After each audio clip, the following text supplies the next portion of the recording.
Hello friends, welcome to the global world and good morning all of you. आज के session में हम लोग यहाँ पर एक टॉपिक कंप्लीट करने जा रहे हैं चैप्टर 7 का, जिसका नाम है बार ग्राफ, जिसे हम लोग दंड आलेख बोलते हैं। और जैसे कि आप सभी को पता है, ये आपके सिलेबस का भी हिस्सा है। सिलेबस में आप यदि ओपन करके देखेंगे तो सबसे लास्ट वाला जो आपका पॉइंट है मैथ्स का, उसमें आपसे पूछा गया है कि आपको क्या होना चाहिए, दंड आलेख जो है, बार ग्राफ जो है, उसकी एक बेसिक जानकारी होना चाहिए कि किस तरीके से दंड आलेख को सॉल्व किया जाता है। ठीक है, और ये आपकी 7 क्लास का एक चैप्टर भी है। चैप्टर 3 में आपसे बार ग्राफ के बारे में पूछा जाता है। तो इसी चैप्टर 7 के हम लोग यहाँ पर कुछ क्वेश्चन कंप्लीट करेंगे। साथ ही हम लोग यहाँ पर कुछ प्रीवियस ईयर पेपर के क्वेश्चन भी कंप्लीट करेंगे कि किस तरीके से क्वेश्चन जो है आपके एग्जाम्स में पूछे जाते हैं। राइट, तो सेशन को स्टार्ट करते हैं। सेशन में सबसे पहले हमें समझना होता है कि कोई भी पैरामीटर यदि आप डिसाइड करते हैं तो उसको कैसे डिसाइड करते हैं। लाइक हम लोग यूनिट वगैरह डिसाइड करते हैं ना, तो वो किस तरीके से की जाती है और कैसे इनको मेज़र किया जाता है। तो सबसे पहले क्वेश्चन की तरफ हम लोग बढ़ेंगे। हर एक क्वेश्चन को आपको सॉल्व करना है। कुछ न्यूमेरिकल बेस्ड है और कुछ जस्ट देखने से ही आपके आंसर आ जाएंगे। तो सबसे पहला प्रश्न देखिए। सबसे पहला प्रश्न आपसे क्या बोल रहा है, और उससे पहले यदि तक आपने चैनल को सब्सक्राइब नहीं किया है तो आप चैनल को सब्सक्राइब कर लें, ताकि इसी तरीके से वीडियोज़ के नोटिफिकेशन आपको मिलते रहें। ओके, यहाँ पर आपको एक दंड आलेख दिया गया है। ये है आपका दंड आलेख, जिसे हम लोग बार ग्राफ बोलते हैं। ठीक है, तो निम्नलिखित प्रश्नों के उत्तर देने के लिए, मतलब आपको इन दोनों प्रश्नों का उत्तर देने के लिए इस दंड आलेख को देखना है और इनका आंसर करना है। ये आपका जो ए वाला है, इसके 4 ऑप्शन है, और ये जो बी वाला दिया गया है, ये इसके ऑप्शन नीचे ब्लैक कलर में। ठीक है, तो दोनों ही क्वेश्चन को पढ़ेंगे और आंसर करेंगे। देखो, ये देखने से ही आ जाएगा, क्योंकि बिल्कुल बेसिक है। देखने से ही, मतलब एक दंड आरेख को देखकर कैसे वैल्यूज को फाइंड आउट किया जाता है, इसकी जानकारी आपको मिलेगी। तो यहाँ पर दिया हुआ है कि कौन सा पालतू पशु सबसे अधिक लोकप्रिय है। इस वाले एक्सिस पर यदि बोले, इसे वाई एक्सिस बोला जाता है। ठीक है, ये हमारी वाई एक्सिस होती है और ये हमारी एक्स एक्सिस होती है। ठीक है, बिल्कुल बेसिक से हम लोग कंप्लीट कर रहे हैं। यहाँ पर आपको नंबर ऑफ स्टूडेंट्स दिखाए गए हैं, 0, 2, 4, 6, 8, 10 और 12। और हर एक यूनिट के अंदर कितने का डिफरेंस है, 2 का डिफरेंस है। जैसे 10 के बीच में 11 होगा, जिसको हाइड कर रखा है, फिर 12, 8 के बीच में 9 होगा। तो यहाँ पर आप 2 का डिफरेंस हर एक में मान सकते हैं। ठीक है, तो ये पहली चीज़ होगी। यहाँ पर जो एक्स एक्सिस है, यहाँ पर आपको पेट एनिमल्स, पालतू पशु के बारे में बताया गया, जैसे कुत्ते हैं, बिल्ली है, खरगोश है, हैमस्टर्स है और अदर, उसमें और कोई भी पेट एनिमल्स हो सकते हैं। ठीक है, और ये पूरा जो आरेख है, ये हमें क्या बता रहा है, विद्यार्थियों द्वारा कितने पशुओं को पाला गया है। कि ये पैरामीटर्स की सारी जानकारी हो गई। आगे हम लोग देख लेते हैं। देखो, इसको मेज़र कैसे करते हैं। जैसे कि ये यहाँ पर रुक गया, तो ये टोटल वैल्यू कितनी है, 8 है ना। मतलब यहाँ पर 8 विद्यार्थियों के पास पेट एनिमल के रूप में डॉग है। यहाँ पर कितने पर रुका है, ये 10 के ऊपर। तो 10 विद्यार्थियों के पास बिल्लियाँ हैं, जिन्होंने बिल्लियों को पाल रखा है। ये कहाँ पर है, ये यहाँ पर आप देखेंगे, ये 2 पर रुका है। तो 2 विद्यार्थियों ने खरगोश को पाल रखा। अब ये बिल्कुल बीच में है। किसके बीच में, यहाँ पर आपका बोल सकते हैं 4 है और यहाँ पर आपका 6 है। 4 और 6 के बीच में क्या आता है, 5 आता है। तो ये किसको रोक लेगा, ये 5 के यहाँ पर आकर रुक जाएगा। ठीक है, तो ये किस पर रुक रहा है, हम लोग बोल सकते हैं ये रुक रहा है हमारा 5 के ऊपर। और ये भी किसके ऊपर रुकेगा, ये आपका रुक जाएगा 3 के ऊपर, क्योंकि 2 और 4 के बीच में आपका क्या लाई करेगा, 3 लाई करेगा। राइट, अब हम लोग क्वेश्चन को सॉल्व करते हैं कि कौन सा पालतू पशु सबसे अधिक लोकप्रिय है, जिसको सबसे ज़्यादा पाला गया है। आप देख लीजिए, 8 है आपके पास, 10 है, 2 है, 5 है और 3 है। सबसे ज़्यादा पालने वाला ये 10 नंबर है। 10 किसको पाल रखा है, बिल्लियाँ। यहाँ पर 10 बिल्लियाँ पाल रखी है। तो आपका जो करेक्ट आंसर बन जाएगा वो क्या बन जाएगा, ऑप्शन नंबर बी। ठीक है, तो इस तरीके से देखा जाता है दंड आलेख को। कितने विद्यार्थियों का पालतू पशु यहाँ पर डॉग है। कुत्तों को कितने लोगों ने पाल रखा है, तो 8 लोगों ने पाल रखा है। तो यहाँ पर आपका आंसर हो जाएगा ऑप्शन नंबर डी। ठीक है, तो ये पहले क्वेश्चन का आंसर और ये दूसरे क्वेश्चन का आंसर आपका ऑप्शन नंबर डी। कौन सा पालतू पशु अधिक लोकप्रिय है, तो केट सबसे अधिक लोकप्रिय, क्योंकि 10 लोगों ने, यानी कि 10 बच्चों ने अपने घर में केट को पाल रखा है। और डॉग को कितने लोगों ने पाल रखा है, 8 ने।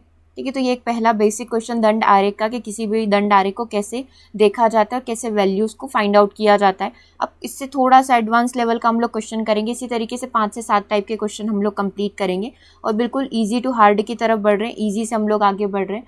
सबसे पहला प्रश्न देखेंगे। यहाँ पर आपको एक दंड आलेख दे रखा है और एक इकाई जो है, ये एक यूनिट जो है, ये 100 के बराबर है। मतलब 100, 200, 300, 400, 500, 600, इनके बीच में कितने का डिफरेंस है, 100 का डिफरेंस है। तो एक इकाई को किसके इक्वल माना गया है, 100 पुस्तकों के इक्वल माना गया है। ठीक है, ये इस तरीके से। और यहाँ पर आपको सन दे रखे 89, 90, 91, 92 और 93 में कितनी बुक्स को यहाँ पर बताई गई है, पुस्तकों की संख्या दर्शाई गई है, पुस्तक भंडार के कितनी बुक को यहाँ पर स्टोर किया गया है। ठीक है, तो 1 बाय 1 करके इसके क्वेश्चंस को हमें सॉल्व करना है। सबसे पहला क्वेश्चन देखेंगे। 1989, 1990 और 1992 प्रत्येक में से लगभग कितनी पुस्तकें बेची गई है। क्योंकि यहाँ पर क्या होता है, जब भी हम लोग बुक वगैरह के अंदर सॉल्व करते हैं तो आपको एक ग्राफ लाइन जो होती है, बिल्कुल एक एक लाइन शो की रहती है। ठीक है, जिससे 400 और 500 के बीच में आपको 5 लाइन शो करी हुई रहेगी इस तरीके से।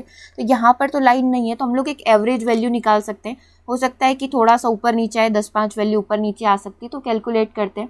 1989, 90 और 92 में से प्रत्येक में लगभग कितनी पुस्तकें बेची गई है।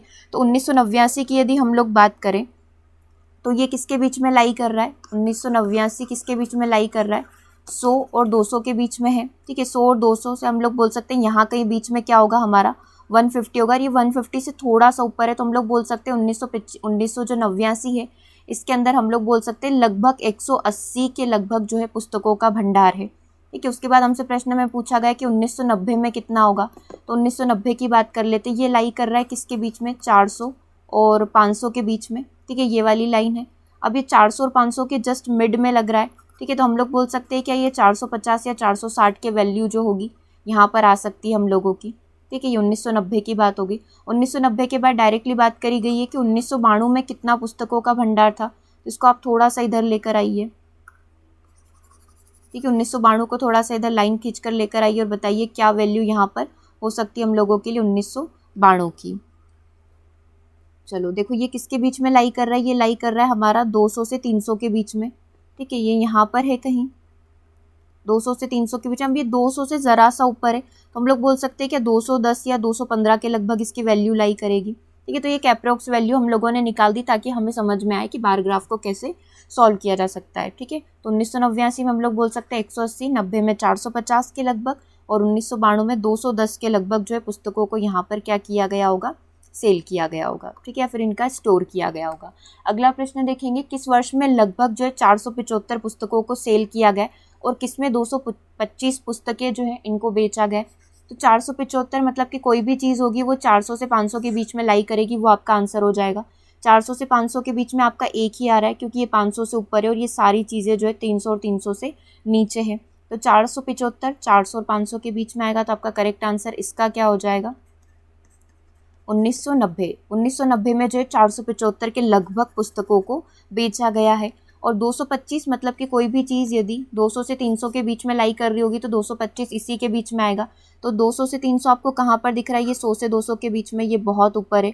ये आपको दिख रहा है 200 से 300 के बीच में। तो हम लोग क्या ये बोल सकते हैं क्या कि 1991 के अंदर जो है हम लोगों ने हो सकता है यहाँ पर कितनी बुक को सेल कर दिया, 225 बुक को सेल कर दिया। तो इसका आंसर आपका क्या बन जाएगा 1991। ठीक है, तो आपका आंसर यहाँ पर क्या हो जाएगा 1991। और 475 पुस्तकों की यदि बात की जाए तो आपका आंसर क्या हो जाएगा ये वाला। चलिए आगे बढ़ेंगे, अगले प्रश्न की बात करेंगे। क्वेश्चन नंबर 3 को देखेंगे, इसी से रिलेटेड है। किन वर्षों में 250 से कम पुस्तकें, अब 250 से कम पुस्तकें जो है कहाँ पर बेची गई है। 250 से कम यानी कि हम लोग बोल सकते हैं कि 300 से कम वाली जो चीज़ें हैं, 300 से भी और कम वाली। तो यहाँ तक तो हमें बढ़ना ही नहीं है, मतलब इससे नीचे नीचे ही हम लोगों को देखना है। ठीक है, तो एक तो ये वाला कट हो जाएगा, एक ये वाला कट हो जाएगा। 250 से कम मतलब इससे भी कम।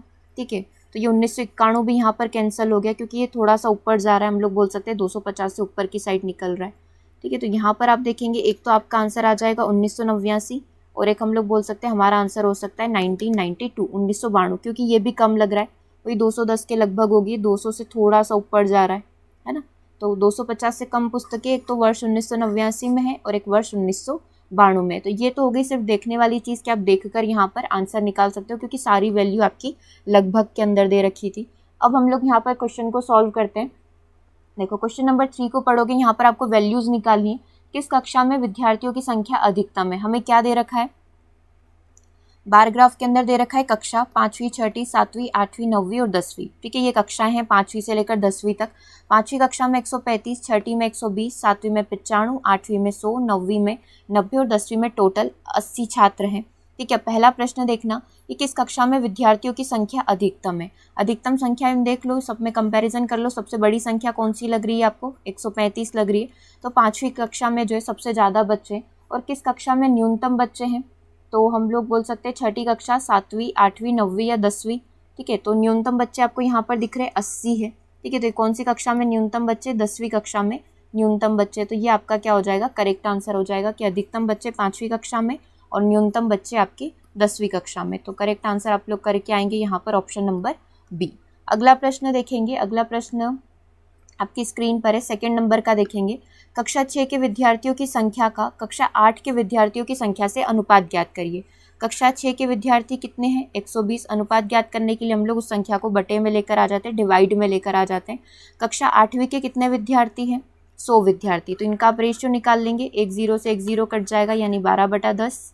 12/10 को आप 2 से काट लेंगे, है ना, 2 छंग 12 और 2 5 10, तो 6:5 का रेशियो आएगा, है ना, या फिर आप 20 का पहाड़ा भी बोल सकते थे, 20 छंग 120, 20 5 100। तो ये रेशियो बन गया आपका ऑप्शन नंबर 1 6:5 का। तो इसका आंसर क्या आ गया आपका 6:5। और इसका हम लोगों ने देखा था कि अधिकतम बच्चे हमको 5वीं कक्षा में दिख रहे हैं 135 और सबसे कम बच्चे 10वीं कक्षा में दिख रहे हैं, तो इसका कक्षा 5 और कक्षा 10 आंसर हो गया। चलिए अगला प्रश्न देखेंगे। अगला प्रश्न में दंड आरेख जो हमको दिया हुआ है वो किस प्रकार से दिया हुआ है। यहाँ पर आपको सारे सब्जेक्ट दिए हुए हैं। प्रथम सत्र 2 सत्र यहाँ पर बताए हैं, 100 अंक में से हर एक बच्चे को इतने अंक प्राप्त होते हैं अंग्रेजी के अंदर, ठीक है। और द्वितीय सत्र में 100 में से इतने अंक प्राप्त होते हैं। अब कंपैरिजन करना है, परसेंटेज निकालना है, वो 1 बाय 1 करके हम लोग यहाँ पर सॉल्व करेंगे। तो सबसे पहले प्रश्न को देखिए। सबसे पहला प्रश्न है, किस विषय में विद्यार्थी ने अपने प्रदर्शन में सबसे अधिक सुधार किया। सबसे अधिक सुधार कब होगा? पहला सत्र जब स्कूल में एडमिशन बच्चे का होता है उसमें जो स्कोर कर रहा है, और जब दूसरा सत्र आता है यदि उसने दूसरे सत्र में अच्छा प्रदर्शन किया है पहले सत्र की तुलना में, तो हम लोग बोल सकते हैं बच्चे ने क्या किया है, यहाँ पर सुधार किया है। तो हम लोग एक एक करके सॉल्व कर लेते हैं। सबसे पहले यदि हम लोग बात करें अंग्रेजी की, अंग्रेजी में बच्चे ने पहले सत्र में 67 नंबर लाया और दूसरे सत्र में 70 स्कोर किया है, तो हम लोग यहाँ पर डिफरेंस निकाल सकते हैं और ये अच्छा प्रदर्शन है, 67 से अच्छे नंबर है, तो यहाँ पर अंग्रेजी में इसने अच्छा प्रदर्शन किया है। इसी तरीके से आप हिंदी का कंपेयर करें, हिंदी में पहले 72 आए थे, फिर इसको कितने नंबर आए, 65 नंबर आए, तो ये तो इसके कम नंबर हो गए, ठीक है, क्योंकि बच्चे को लगता है कि हिंदी तो बचपन से पढ़ते आ रहे तो हो सकता है उसमें अच्छा स्कोर हो जाए, तो इसके सेकेंड सत्र में क्या हो गया, नंबर यहाँ पर कम पड़ गए, ठीक है। अब तीसरे की बात करते, गणित की बात हम लोग करेंगे। गणित में पहले 88 आए थे, फिर कितने आ गए, 95 आ गए, ठीक है, 7 नंबर उसने बढ़ा लिए, तो इसने अच्छा प्रदर्शन किया है, ठीक है। और नंबर भी देखते जाना कितने नंबर बढ़ाए हैं। यहाँ पर इसने 3 नंबर का स्कोर किया है, यहाँ पर इसने कितने कर दिए, 7 नंबर कम कर लिए हैं, ठीक है।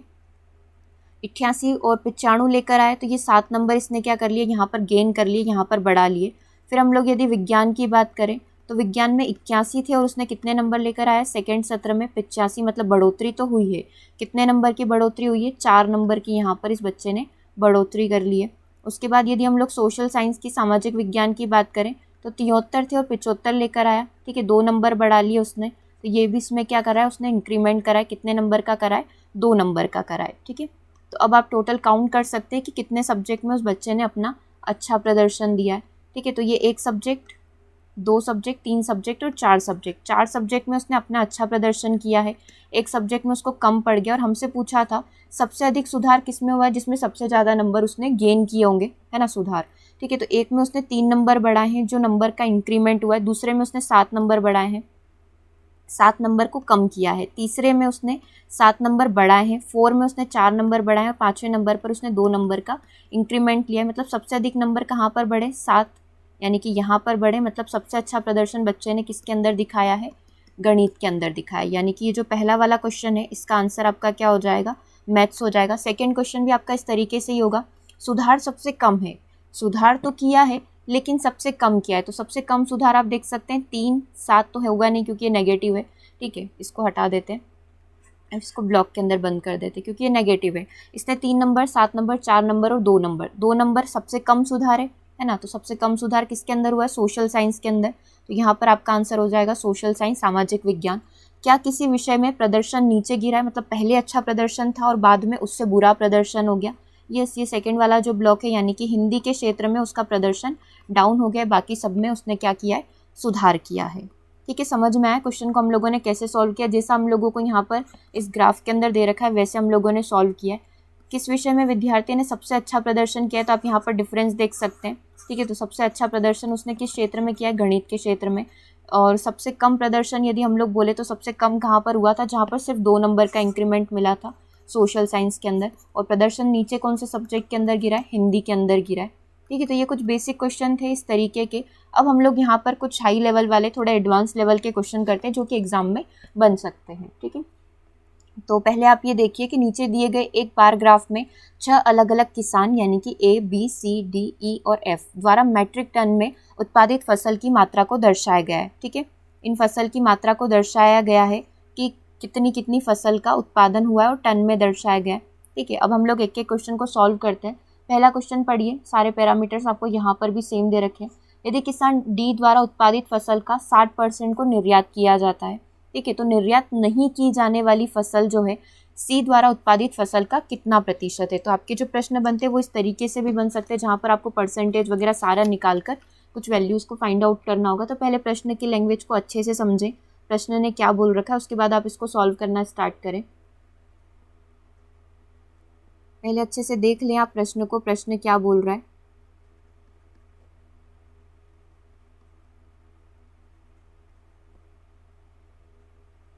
ठीक है, ये सारी वैल्यूज जो यहाँ पर दिख रही है, जैसे ये 60 है, ये 40 और 50 के बीच में हम लोग 45 क्यों मान रहे हैं, क्योंकि जस्ट मिड में है, तो ये 45 है। यहाँ पर इन्होंने इसीलिए लाइन खींच रखी है।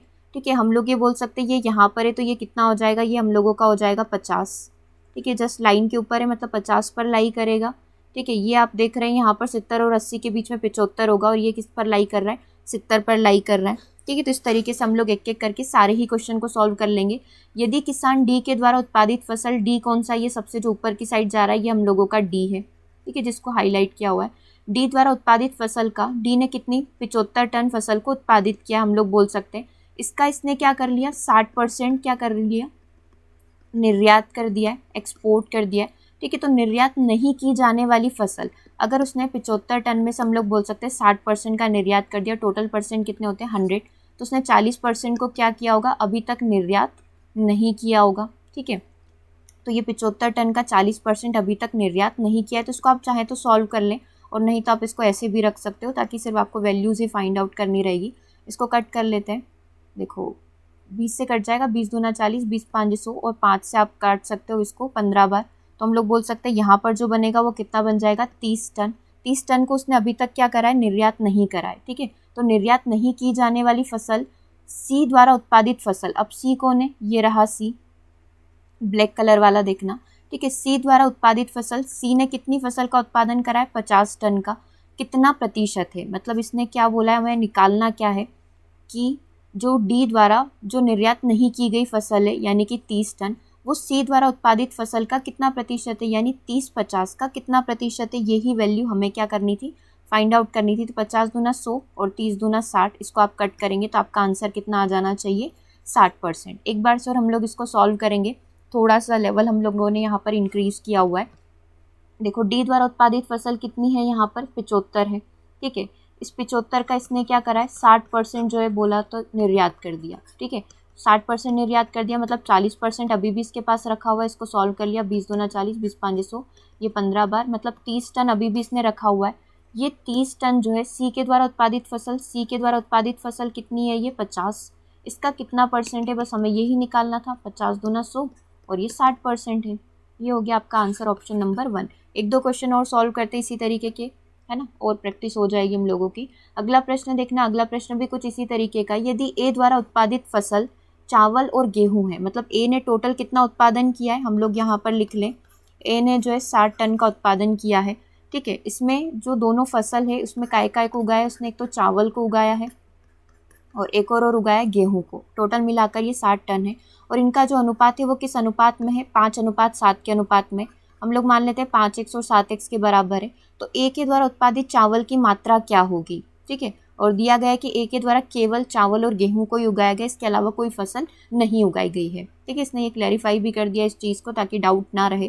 तो देखो 60 जो है वो किसके बराबर है, 60 बराबर है हमारा 5x + 7x के। ठीक है, तो 60 को हम लोग इक्वल कर लेते हैं 12x के, x की वैल्यू कितनी आ जाएगी, 5 के बराबर। तो हम लोग चावल की वैल्यू निकाल लेंगे, चावल कितना है 5x, तो ये 25 हो जाएगा, और गेहूं कितना हो जाएगा 7x, यानी कि ये कितना हो जाएगा 35 हो जाएगा। ठीक है, तो ये आ जाएगा आपका टोटल, आप इसको जोड़ेंगे तो 60 आ जाएगा। हमसे क्या पूछा गया था कि चावल की मात्रा कितनी है, तो चावल की मात्रा हम लोगों की आ रही है ऑप्शन नंबर सी, यानी कि 25। आप चाहे तो इसको देख कर डायरेक्टली भी कर सकते थे। ए का कितना उत्पादन है, 60 है। ठीक है, जो कि किसके बराबर है, 5 + 7 के बराबर है, यानी कि 60 बराबर है 12 के, तो एक कितने के इक्वल हो जाएगा 5 के। अब इसमें आप वैल्यू रख दें, 5 × 5 = 25 और 7 × 5 = 35। चावल पूछे तो आपको 25 लगाना है, और गेहूं पूछे तो आपका आंसर क्या हो जाएगा, 35 हो जाएगा। ठीक है, चलिए आगे बढ़ेंगे, अगले प्रश्न की बात करेंगे। सी द्वारा उत्पादित फसलों का बी और ई द्वारा उत्पादित फसल से कुल उत्पादन या फिर जो अनुपात है वो कितना है, मतलब सी द्वारा उत्पादित फसल का बी प्लस ई के द्वारा जो फसल उत्पादित की गई है उससे अनुपात निकालना है। तो सी का कितना दे रखा है, सी का हम लोगों को दिख रहा है यहाँ पर 50 है ना, यही है ना सी, ये हो गया सी का 50 और बी का कितना है 40 और 50 के बीच में यानी कि 45 प्लस ई का कितना है, क्योंकि दोनों का साथ बोला हुआ है बी और ई और अकेले इधर बोला गया है सी का। ठीक है, तो बी और ई को और देख लेते हैं, ई का कितना है 70 है। ठीक है, तो ये कितना बन जाएगा 115 और इन दोनों का अनुपात हम लोगों को निकालना है 50/115 करके। ठीक है, एक सेकेंड, ये एफ है, हमें ई का निकालना था, ये एफ है साइड में। ई का यहाँ पर कितना दे रखा है, ई का दे रखा है 40, तो ये कितना बन जाएगा हम लोगों का 85 बन जाएगा। ठीक है, तो आप लोगों को यहाँ पर क्या करना है 50 और 85 का आप लोगों को रेशियो निकालना है। ठीक है, तो ये कितना हो गया 85, 5 एकम 5, 5 एकम 5 और ये कितना बन जाएगा 17/17 5 85। तो ये रेशियो बन गया आपका 10 और 17 का। करेक्ट आंसर क्या बन जाएगा आपका ऑप्शन नंबर ई। हमसे क्या पूछा गया था, सी के द्वारा उत्पादित फसल, तो सी का हम लोगों ने देख लिया 50 है और बी का कितना दिख रहा है, बी का यहाँ पर 45 दिख रहा है और ई ये रहा। ठीक है, ये रहा ई हम लोगों का। तो ई के द्वारा कितना किया गया, ई के द्वारा यहाँ पर किया गया 40, तो 45 और 40 कितने होते हैं 85 होते हैं। 50-85 का रेशियो कितना बन जाएगा 10-17 का रेशियो बन जाएगा। ओके, चलो अगला प्रश्न देखेंगे, क्वेश्चन नंबर 14 को देखें। यदि ई के द्वारा उत्पादित फसल को, ये रहा ई, ठीक है, ई के द्वारा उत्पादित फसल को 2000 रुपये प्रति मेट्रिक टन में बेचा जाता है, तो 25% फसल बेचकर उसने कुल कितनी कीमत यहाँ पर प्राप्त करी है। तो ई ने टोटल कितना बोल सकते हैं, ई के द्वारा उत्पादन कितना है 40 टन का उत्पादन है। हम लोग बोल सकते हैं ई ने कितना उत्पादन किया है 40 टन का उत्पादन किया है। इसको टोटल बोल सकते हैं कि उत्पादित फसल को यानी कि 40 को 2000 रुपये प्रति मेट्रिक टन में बेचा, तो इसने इसका कुल कितना बेचा है 25% बेचा है। 25% मतलब 25/100, 25/100 मतलब 1/4, 40 का केवल 1/4 यानी कि इसने 10 टन ही बेचा है और 10 टन के इसको कितने मिले होंगे 2000 रुपये के हिसाब से हम लोग बोल सकते हैं 20,000 रुपये मिले होंगे प्रति मेट्रिक टन, मतलब कि 1 टन का इसको मिल रहा है 2000 रुपये, तो 20 टन का कितना मिलेगा 20,000 रुपये मिलेगा। तो करेक्ट आंसर यहाँ पर क्या बन जाएगा आपका ऑप्शन नंबर बी। एक बार से वो समझ लें, ई का टोटल उत्पादन कितना है, ई का टोटल उत्पादन हम लोगों ने देखा है 40 टन का है, ये रहा ई का टोटल उत्पादन। इसमें से इसने केवल क्या करा है 25% बेचा है, तो 40 का इसने क्या कर दिया 25% बेचा है। यहाँ पर हम लोग बोल सकते हैं कितना बेचा है 10 टन को सेल कर दिया और 10 टन के कितने इसको रुपए मिलेंगे 2000 के हिसाब से टोटल 20,000 रुपये मिल जाएंगे। तो करेक्ट आंसर क्या बन जाएगा ऑप्शन नंबर बी। अगला प्रश्न देखिए, क्वेश्चन नंबर 15 इसी प्रकार का है। सी और एफ के द्वारा एक साथ पैदा की गई फसल जो है बी के द्वारा उत्पादित फसल की तुलना में कितना प्रतिशत अधिक है। तो सबसे पहले आप ये निकालें कि सी और एफ के द्वारा पैदा की गई फसल कितनी है। तो सी का देख लेते हैं, सी का कितना है, सी का देखिए, सी का कितना दिख रहा है हम लोगों को 50, राइट, और एफ जो सबसे लास्ट में होगा एफ का कितना दिख रहा है 70। ठीक है, सी और एफ के साथ पैदा की गई फसल यानी कि सी और एफ का टोटल कितना हो गया बोल सकते हैं 120 हो गया। अब बी के द्वारा उत्पादित फसल, बी ने कितनी उत्पादित करी 40-50 के बीच में यानी कि 45 उत्पादित करी होगी। ठीक है, तो ये इसका कितना प्रतिशत अधिक है हमें बताना है। तो पहले इन दोनों का डिफरेंस देख लो, 120 माइनस 45, और किससे पूछा है बी से पूछा है, तो बी को हम लोग क्या कर देंगे नीचे की साइड लिख देंगे। ये इसका कितना प्रतिशत है यही निकालना था। ठीक है, ये कितना बन जाएगा 75, 75 डिवाइड बाय 45 इंटू 100 ऐसे ही कुछ बनेगा। इसको कट कर लेते हैं, 15 से कट जाएगा, 15 × 45, 15 × 5 = 75 यानी कि ये 500/3%। इसको थोड़ा सा और सॉल्व करेंगे, 3 एकम 3, 2 बचेंगे, 3 छंग 18, 2 बचेंगे, 166 इस तरीके से कुछ आएगा। ठीक है, तो 166.66, तो ये किसके बराबर हो जाएगा 167% के। तो करेक्ट आंसर यहाँ पर क्या हो जाएगा आपका ऑप्शन नंबर सी। हमें करना क्या था, सी और एफ ने टोटल कितना उत्पादन किया ये बताना था। तो सी और एफ ने यहाँ पर टोटल 120 का उत्पादन किया है और बी ने कितना किया है, तो बी ने हम लोगों ने देखा था 45 का उत्पादन किया। तो ये इससे कितना प्रतिशत अधिक है, इन दोनों को आप घटा लें 75 और ये 45 का कितना परसेंट है, तो ये 167% आपका करेक्ट आंसर आ जाएगा। ठीक है, तो इस तरीके से आपको क्वेश्चन को सॉल्व करना है। सारे ही क्वेश्चन आपके इसी तरीके से बनेंगे। एक ग्राफ और आप देख सकते हैं, ये ग्राफ कई तरीके से हो सकते हैं, लाइन ग्राफ हो सकते हैं, आपके वो जो पाई चार्ट वाले होते हैं वो भी कुछ इस तरीके के ही होते हैं। लाइन चार्ट जो है वर्ष 2018 में विभिन्न जंगल यानी कि A, B, C, D और E में वनस्पति यानी कि फ्लोरा और जीव यानी कि फोना की प्रजातियों को दर्शाता है। ठीक है, ये आप यहाँ पर ग्राफ में देख सकते हैं कि ये जो फ्लोरा है आपको ब्लू कलर से इंडिकेट किया गया है। ठीक है, अब ये फ्लोरा की संख्या बता रहा है आपको A के अंदर, B के अंदर, C, D और E के अंदर, और साथ ही आपको ABCD के अंदर जो है जंगल के अंदर आपको फोना की संख्या दिखाई गई है, कितने फोना यहाँ पर अवेलेबल है। तो इस ग्राफ को देखते हुए आपको 5 प्रश्नों को सॉल्व करना है, तो कुछ प्रश्न हम लोग सॉल्व करेंगे। सबसे पहला प्रश्न देखना, वर्ष 2018 में B और D में एक साथ वनस्पतियों की संख्या। ठीक है, ये वनस्पतियों की संख्या जो है 2018 में A और E में एक साथ जीवों में प्रजातियों की संख्या का कितना प्रतिशत कम या अधिक है, ये वैल्यू आपको निकालनी है यहाँ पर। ठीक है, तो आप चाहें तो इन वैल्यू को एक पेपर पर पहले ही लिख लें ताकि बार बार आपको यहाँ पर देखने की ज़रूरत ना पड़े। ठीक है, ये फ्लोरा आपका क्या कहलाता है, आपसे उसमें पूछा जाता है ये पर्यावरण के अंदर, और फोना क्या कहलाते हैं। ठीक है, वनस्पति और जीव। ठीक है, रिस्पेक्टिवली फ्लोरा आपका वनस्पति होगा, फोना आपके क्या कहलाएंगे, जीव कहलाएंगे। तो हम लोग सॉल्व करते हैं कि 2018 में B और D में एक साथ, ये कहाँ है, 2018 का ही पूरा ग्राफ है, इसमें आपको देखना है B और D, ये रहा आपका B और ये रहा आपका D। ठीक है, ये वाले कुछ पैरामीटर्स आपको यहाँ पर देखने। इसमें आपको वनस्पतियों की संख्या पूछी यानी कि ब्लू कलर वाले आप देखेंगे तो B का कितना दिखा रहा है, B का आपको दिखा रहा है 900, और D का देखेंगे ब्लू कलर में देखेंगे ये आपका 900 है, और ये आपका कितना है, यहाँ से मिलाएंगे आप, ये कितना हो गया आपका 600। तो ये वनस्पतियों की संख्या आपको यहाँ से मिल गई, इसको हटा देते हैं। आप चाहे तो ग्राफ को एक बार अच्छे से देख ले, उसके बाद वीडियो को स्टार्ट करें ताकि आपको पूरी चीज़ें समझ में आ जाए कि हम लोग वैल्यू को कैसे निकाल रहे हैं। ठीक है, तो ये 2018 में यहाँ पर हमने देखा 900, और यहाँ पर हमने देखा D के अंदर, क्योंकि B और D का पूछा है, 900 और 600 वनस्पतियों की संख्या आ गई। ठीक है, तो ये टोटल संख्या कितनी हो जाएगी, 1500 हो गई। और आगे देखते हैं आगे क्या बोल रहा है, वर्ष 2018 में A और E में एक साथ जीवों की प्रजातियों की तुलना। ठीक है, A और E में पहले हम लोग जीव निकाल लेते हैं, उसके बाद आगे बढ़ेंगे।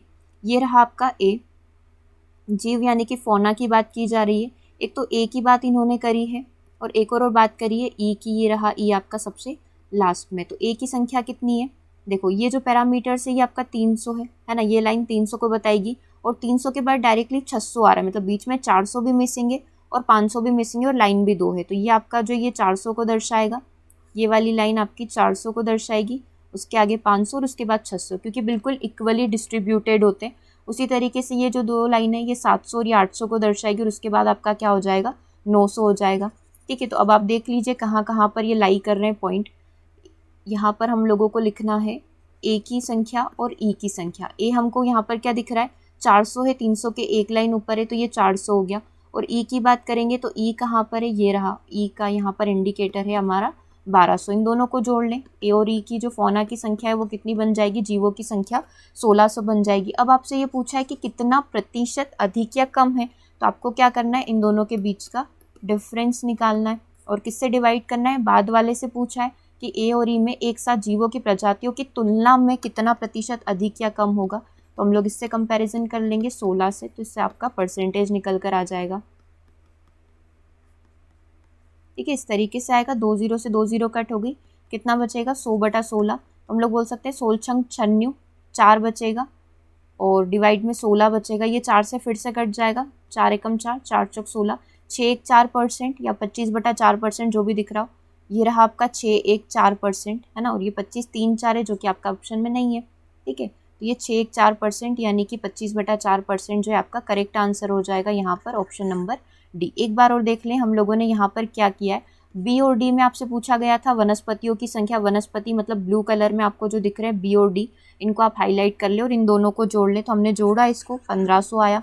ठीक है, उसके बाद हमसे पूछा गया था कि ए और ई में फोना आपको बताने थे, तो ए और ई में फोना को हम लोगों ने जोड़ा 1600 आया। तो इनका कितना अधिक या कम है, 100 का डिफरेंस है, कितने पर निकलेगा 1600 के ऊपर निकलेगा। तो यहाँ से आपका आंसर क्या हो गया, ऑप्शन नंबर